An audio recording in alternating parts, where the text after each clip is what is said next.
유자광과 동시대를 살며 간신의 대명사로 쌍벽을 이룬 인물이 바로 임사홍입니다.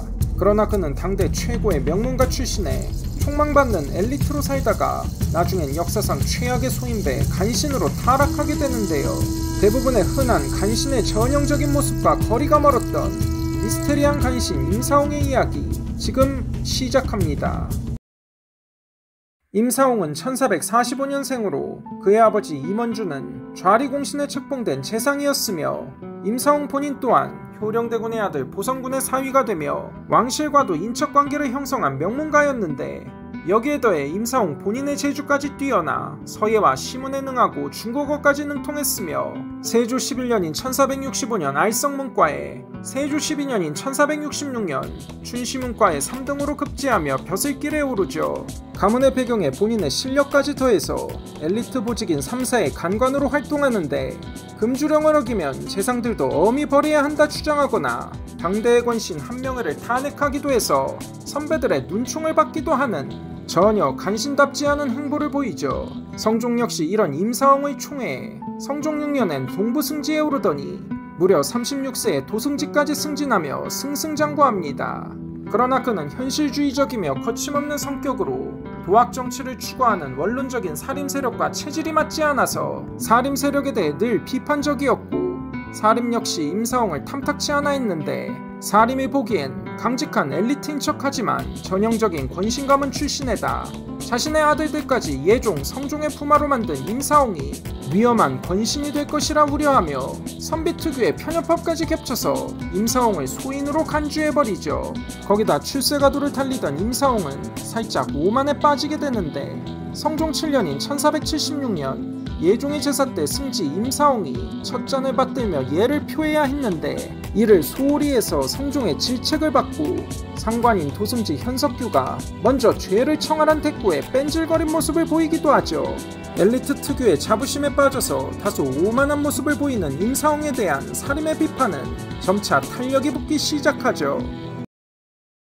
성종 9년인 1478년 4월 황사비가 오는데 당시 사람들의 마인드론 이런 현상은 하늘에 내린 경고로 여겨져서 3사의 강관들은 성종에게 근신하고 삼가해야 한다며 전국에 금주령을 내려야 한다고 간언을 하게 되죠. 그러나 현실적인 성격인 도승지 임사홍은 그저 자연재해일 뿐인데 제사가 연달아 있는 시점에 금주령은 적합하지 않다 반박하죠. 사실 현대인 관점에선 임사홍의 말이 더 현실적으로 와닿게 되지만 평소 자신만만하며 거침없다시피 해서 오만한 면모까지 보이는 임사홍의 말투는 사림에게 큰 반감을 부르고 사림은 임사홍을 임금에게 야참하는 소인배로 탄핵해버리죠. 사회생활을 하다보면 맞는 소리를 꼭 재수없이 말해서 욕을 처먹는 사람들이 있는데 임사홍이 딱 그런 전형적인 케이스였죠. 거기다 사림 세력은 임사홍이 유자광과 결탁해 도승지 현석규를 탄핵하기 위해 파당을 만들어 모의했다 탄핵하는데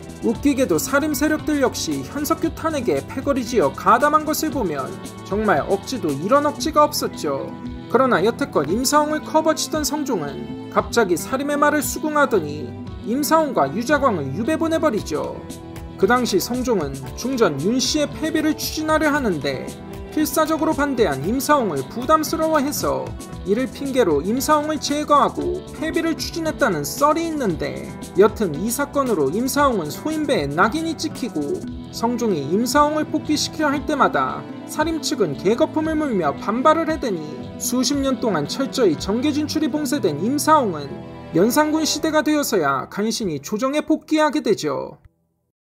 그러나 연산군 역시 임사홍에게 그닥 호의적이지 않았는데 연산군 초기에 공신이나 대신 집안 자제들을 승진시킬 때도 사림은 임사홍을 물고 늘어서니 임사홍을 그냥 대상에서 제외시켜버리고 연산 4년의 무오사화 때는 임사홍의 둘째 아들 이미재가 김종직 일파에 연루되자 연산군이 말하길 아비가 소인이라더니 그 아들도 똑같구나 하며 두 부자를 체포해 국문하라 명하죠. 그렇게 임사홍은 약 20년가량을 허송세월하는데 왕실의 부마인 임사홍의 셋째 아들 임숭재가 연산에 지극한 총애를 받으며 출세하게 되는데 임숭재가 아버지의 억울함을 호소하고 그 덕에 연산 9년인 1503년 간신히 조정에 복귀하는 데 성공을 하게 되죠.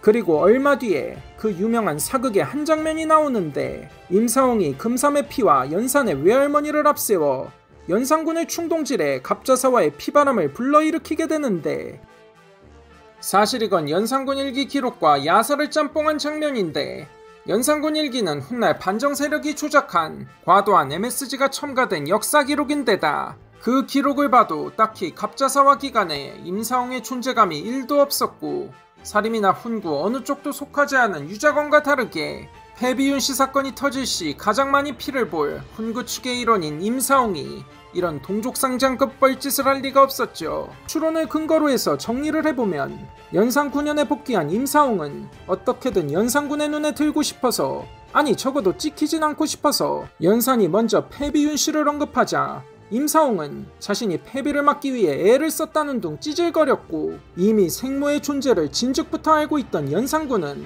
임사홍을 통해 패비윤씨 사건에 대한 추가적인 증언을 하나 더 확보한 것일 뿐이었죠. 그리고 패비윤씨 사건에 대한 확신을 가진 뒤 그 끔찍한 대숙청을 단행하게 된 것이죠. 연산군 10년의 갑자사화 이후 임사홍은 아들 임숭재와 함께 총애를 받으며 무려 병조판서의 지위에 오르지만 이는 허울뿐이었으니 정승판서를 자기 아래 개돼지 취급하던 연산군 치하의 병조판서는 그저 명예직이나 다름없었고, 기실 자신이 누린 권세는 아들 임숭재에 대한 연산의 총애 덕분이었죠. 그나마 연산의 베프였던 임숭재는 연산 11년에 세상을 뜨고 연산 11년엔 미인을 모집하는 채용사로 발탁되었으나 한때 엘리트 관료였던 그는 이 임무가 탐탁치 않았는지 업무를 게을리한다며 연산에게 질책을 받기도 하죠. 심지어 자신의 둘째 아들 이미재가 시를 지어서 연산을 비판하자 아들을 처형하겠다는 연산의 결정에 적극 찬동하며 아들의 처형날 술과 고기를 먹방하는 쇼를 벌이며 폭군의 눈밖에 나지 않으려 발악을 하죠. 폭군에게 영합한 진짜 소인배가 된 그는 1506년 중종반정이 터진 날 밤에 반정군에 의해 척살을 당하게 되고